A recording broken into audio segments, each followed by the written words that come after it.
Cook with கோமாளி அப்படின்ற ஒரு program பயங்கரமா எல்லாராலையும் என்ஜாய் பண்ணப்பட்டது. அதுக்கு ஆப்போசிட்டா அந்த தடவை இவ்வளவு கேவலமா போயின்றது காரணம் என்னன்னா, ஃபர்ஸ்ட் ரீசன் புகழ்.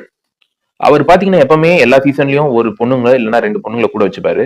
அந்த பொண்ணுங்களை வச்சே காமெடி பண்ணிட்டு இருப்பாரு. ஒரு லவ் ஆக்ட் மாதிரியோ இல்ல அவங்க கூட ரிலேஷன்ஷிப் இருக்கிற மாதிரியோ அந்த ஆக்ட் வந்து வெளில வந்து ஒரு கிளிப்பா கட் பண்ணி போட்டு ரீல்ஸ் எல்லாம் ட்ரெண்ட் பண்ணுவாங்க. பட் இந்த சீசன்ல சுத்தமா ஒர்க் அவுட் ஆகல. ஏன்னா ஜனங்களுக்கு வெறுத்து போச்சு.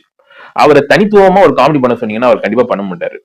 கூட அவருக்கு எப்பவுமே ரம்யா பாண்டியன், பவித்ர லட்சுமி, ஸ்ருஷ்டி, தர்ஷா, இப்போ பாத்தீங்கன்னா ஷபானா இப்படின்னு சொல்லிட்டு எப்பவுமே வந்து அவர் ஒரு பேரிங்க்கு ஒரு ஆள் வேணும், ஒரு லேடிஸ் வேணும். அவங்கள வச்சு அப்படியே ஸ்கிரிப்ட் டெவலப் பண்ணி காமெடி பண்ணுவாங்க.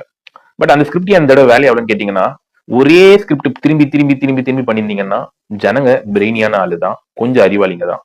ஃபர்ஸ்ட் ரியாலிட்டின்னு சொல்லி நம்புவாங்க, கொஞ்சம் ரியலிஸ்டிக்கா இருக்கும்னு சொல்லிட்டு போக அவங்களுக்கே தெரிஞ்சது இது வந்து ஃபேக்குன்ட்டு. இந்த தடவை சுத்தமா எடுப்பாடு. ரெண்டாவது பாத்தீங்கன்னா சுனிதா, அவங்க பாத்தீங்கன்னா தமிழ் தெரியாத மாதிரியே ஒரு நடிப்பு நடிச்சு அங்கங்க அப்பப்ப அசிங்கமான ஒரு வார்த்தை பண்ணிக்கு பதிலா சுண்ணி என்ன வேண்டியது, பாலு ஏதோ ஒண்ணு பேச வேண்டியது, அசிங்கமா ரைமிங்கா பேச வேண்டியது, அதுக்கப்புறம் எனக்கு தமிழ் தெரியாது அதனால நான் பேசிட்டேன் அப்படின்ற மாதிரி ஒரு லாங்குவேஜ்ல அவங்க காமெடி பண்ணியிருந்தாங்க. சீசன்ல இருந்தே அவங்க அதே பேட்டர்ன்ல தான் அவங்களும் ஃபாலோ பண்ணிட்டு வந்தாங்க.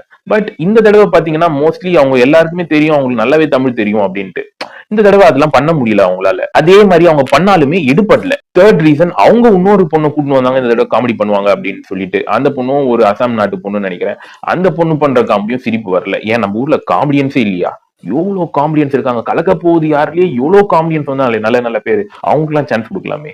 நீங்க வெறும் ரெக்கமெண்டேஷனுக்கே கொடுத்திருந்தீங்கன்னா அப்போ இப்படிதான் நக்கிட்டு போவோம். ஃபோர்த் ரீசன் பாத்தீங்கன்னா ஜட்ஜஸ். ஸோ எப்ப வெங்கடேஷ் பட் வந்து விஜய் டிவியை விட்டு வெளியேறி சன் டிவிக்கு போனாரோ அப்பத்துல இருந்து எனக்கு தெரிஞ்சு ஜட்ஜ்மெண்ட் வந்து அவ்வளவு ப்ராப்பராகவும் இல்ல, அவ்வளவு கரெக்டாவும் இல்ல. ரெண்டாவது, அந்த கண்டஸ்டன்ஸுக்கே ஒரு தென்னாவுட் வந்துருது. நீ என்ன சொல்றது நான் என்ன கேக்குறது அந்த தென்னாவுட்ல இருக்காங்க.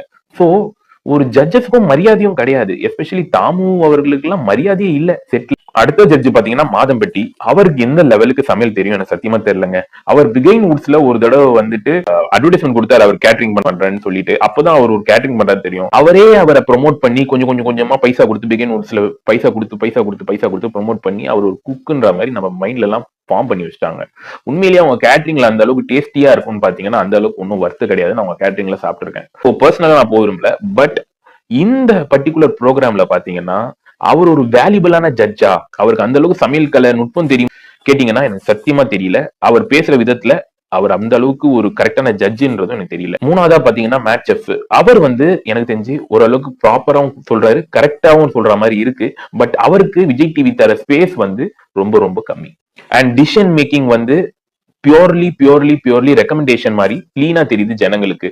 ஏன்னு பாத்தீங்கன்னா லாஸ்ட் டைமே ஷபனாவை எலிமினேட் பண்றதுக்கு பதிலா இந்த ஜாங்கிரி அவங்கள எலிமினேட் பண்ணாங்க மதுவை. எனக்கு தெரிஞ்சு ஷபனாவோட அவங்க ஒரு 100 மடங்கு மேலு. அதை வந்துட்டு உமர் அவர் அந்த ஷோலயே ஒரு கிளிப்ல சொல்லியிருப்பாரு, இவ டிசர்வ்டு, இவ எப்படி வெளில போலான்ட்டு. சோ பியூர்லி இவங்க யார் உள்ள வச்சுக்கணும்னு நினைக்கிறாங்களோ இவங்க உள்ள வச்சுக்கிறாங்க, இவங்க யார வெளில அனுப்பணும்னு நினைக்கிறாங்களோ வெளில அனுப்புறாங்க. இது ஆடியன்ஸ் டிசிஷன் மாதிரியே இல்ல. சோ இந்த ஸ்கிரிப்ட் வந்து ரொம்ப ரொம்ப கேவலமா இருக்கு. ஸ்கிரிப்டரா இருந்தாலும் ஒரு நியாயம் வேணும். அதே மாதிரி ஷபனாவை திட்டாங்கன்னு சொல்லி ஒரு எபிசோட்ல கோவம் வந்து தாமு ஒரு இடத்துல கோவம் திட்டிடுவாரு, அவருக்குள்ள இருக்க செஃப் வெளில வந்து ஒரு கோவம் திட்டிடுவாரு. பட் அவங்க திட்டாங்கன்னு அவங்க அழுதுட்டாங்கன்னு அடுத்த எபிசோட்லயே அவங்களுக்கு வந்துட்டு அவங்கதான் சிறந்த செஃப்னு சொல்லி அந்த வாரத்துக்கான அவார்டு கொடுத்தது வந்து கிண்டலுக்கும் கேலிக்குமான இடமா தான் இருக்கு. அடுத்தது பாத்தீங்கன்னா டைம் லாகிங். படமா இருந்தாலுமே எஸ்பெஷலி சூப்பர் ஸ்டார் படமா இருந்தாலுமே ரொம்ப லாகிங்கா தான் நம்மளுக்கு போர் அடிச்சிடும். சரிங்களா? இதுல வாரத்துக்கு 2 எபிசோட்னா சாட்டர்டே வர எபிசோட் பாத்தீங்கன்னா வெறும் எல்லாம் இன்ட்ரடக்ஷன் வர்றதுக்கே ஒரு எபிசோட ஓட்டிடுறானுங்க. இது வந்து அட்வான்டேஜ் டாஸ்க்னு ஒண்ணு தரானுங்க. அது என்ன அட்வான்டேஜ் தெரியல. பட் அந்த ஒரே ஒரு இன்ட்ரடக்ஷனுக்கு கோமாளிஸ் வர்றதுக்கும் கோமாளிஸ குக்ஸ சூஸ் பண்றதுக்குமே ஒரு எபிசோட ஓட்டிடுறானுங்க.